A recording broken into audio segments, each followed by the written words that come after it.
All right, what's up, everybody? Welcome back to I Want Entertainment. We are here for another level confessional. We are doing level 9 and 10 with Benny. Ben, what's on your mind? Start with there. What's on your mind? Oh, hey, I'm kind of confused about this racing ordeal, how I end up at number two. I know for some reason we kind of had numbers on our side of the house. But then again, Benny at two for racing? What? Who would have known? Because last time we did racing, I was like middle of the pack to the bottom.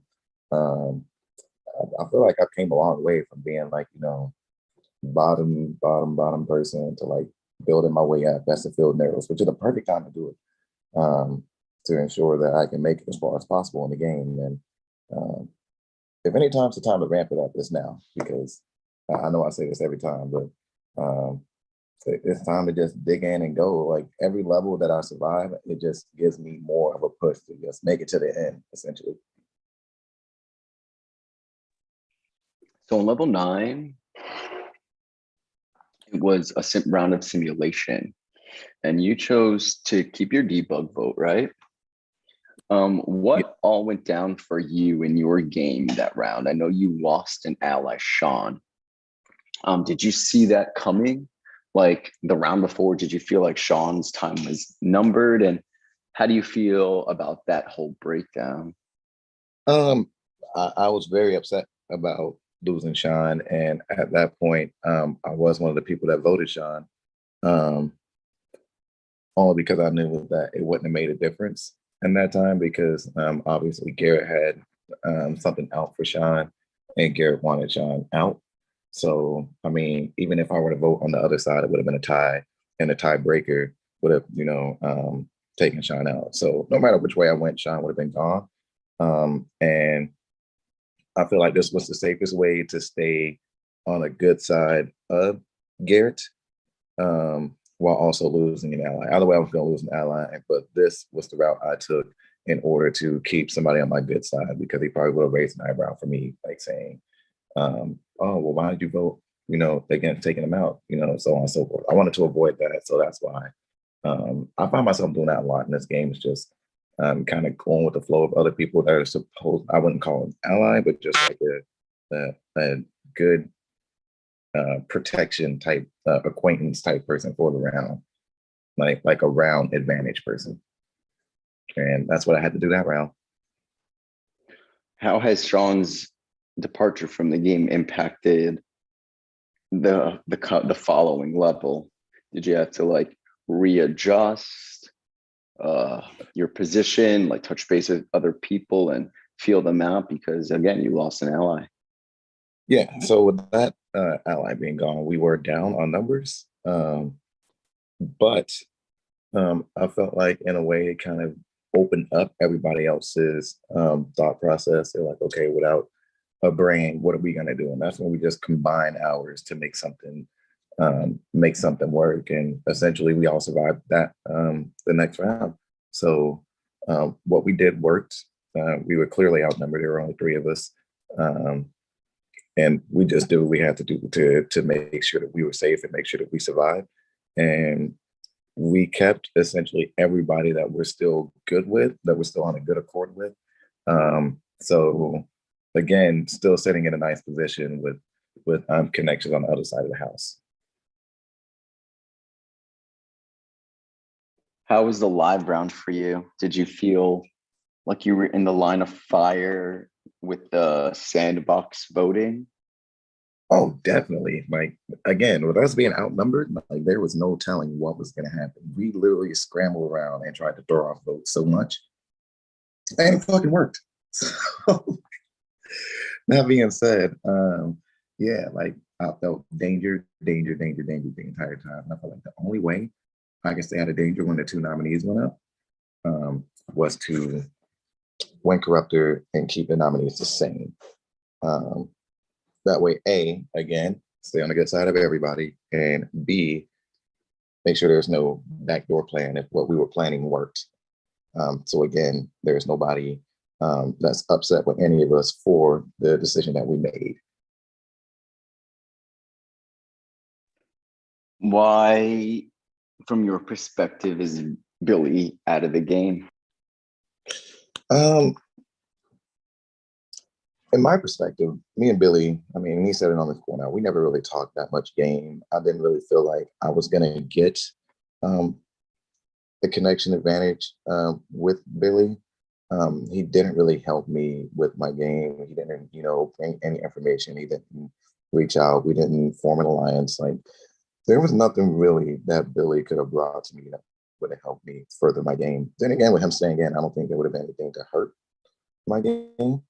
But with him being gone, it's again a smaller number on the opposition side because if he wasn't talking, bring me information, more likely the stuff he was trying to keep from me. Like, I mean, he told me that he was that I was one of his debugs for Sandbox. So that just shows that if he stayed in the game longer, he probably would have had some type of way to get me out. So that being said, I'm glad I was able to survive further than him. That way, those future moves or anything like that didn't turn against me, and that's just one less person that doesn't dislike me in the rest of the cast. I believe the rest of the cast so far um, is at least good with me and haven't plotted on me.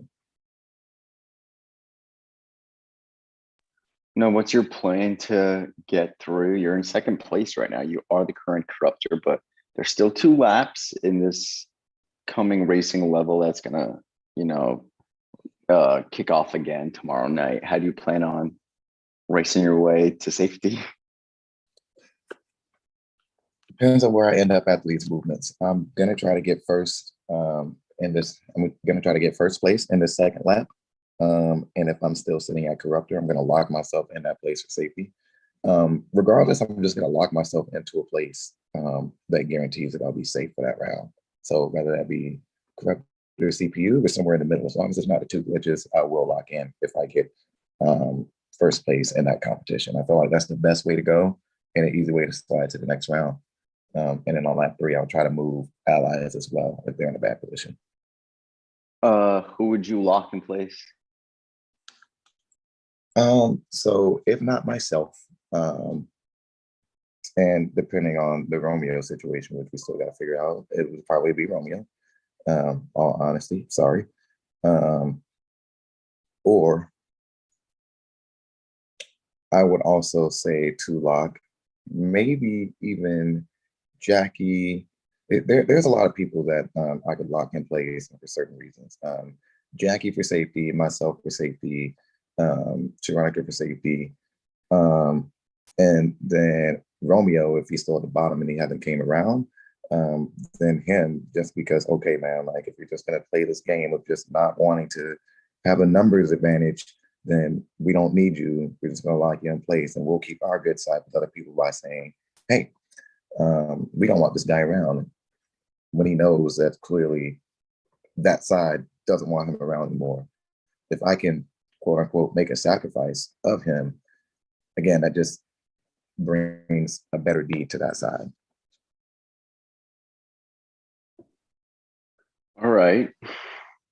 Now we're almost towards the like really pointy end of this game.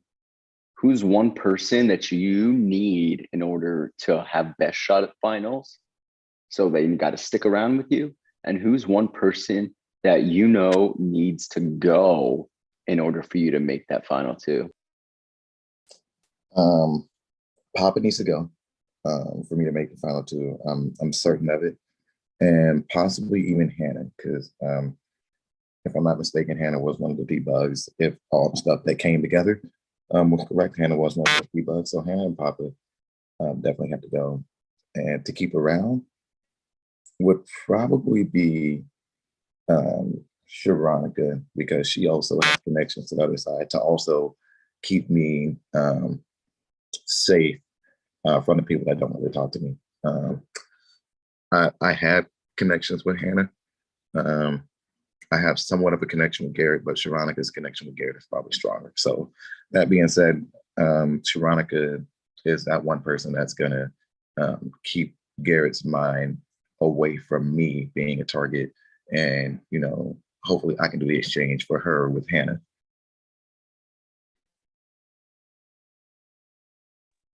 All right. Sounds like you got a plan for the future. I'm excited to see how it shapes out. I'm good on questions, but I know there's probably some stuff on your mind that we can definitely touch on. Um, if you got. I haven't been very petty this game, have I? There's not many things that I've said that were really petty. I know it almost came out last round in my confessional, um, but I'm gonna stick to it. Well, the pettiness will come, but um, it's not now. We'll put that gun in the holster, and maybe in this final six, depending on how the field goes around, it can be a lot of pettiness. I feel like I've been out petty by Sharonica. Sharonica kind of took the spotlight from Petty Bennie, so it's hard to compete with that. But I mean, it's there. Like it can come out. I'm just waiting on the opportunity and the person to put it out on. Um, yeah. So that being said, you're not missing out. Nobody's missing out yet. It's gonna come. You just gotta stay tuned. And that I am standing tuned. All right, Benny, I'm all good. You're good for level 9 and 10 tomorrow. Your debug and whatever strikes you would receive for not doing this, you're not because you're good. All right.